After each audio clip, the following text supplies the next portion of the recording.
এই দুনিয়া মানুষকে আল্লাহ তাআলা দিয়েছেন আখিরাতের জান্নাতের মালিক হওয়ার জন্য। আখিরাতে জান্নাত বানাইছেন, জাহান্নাম বানাইছেন। দুনিয়ার নগদ নিয়ামত দিয়া বান্দারে দুনিয়ার মধ্যে ছাড়ছেন। দেখিরে বান্দা, তোমার ভিতরে কি দুনিয়ার নগদ জিনিসের মহব্বত বেশি নাকি আমি আল্লাহর মহব্বত বেশি? যদি তুমি দুনিয়ার নগদ পাইয়া আমি আল্লাহকে তুমি ভুলে যাও, তাহলে আখিরাতে তোমার জন্য আমি জাহান্নাম খুলব।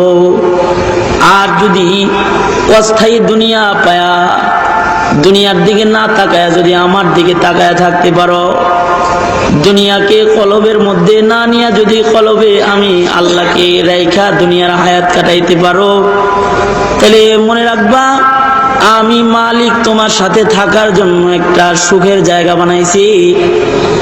এমন দুনিয়ার গোটা দুনিয়া দিয়াও জান্নাত নামক যে দামি জায়গা বানাইছি, তার 1 বিঘত জমিন খরিদ করা সম্ভব নয়।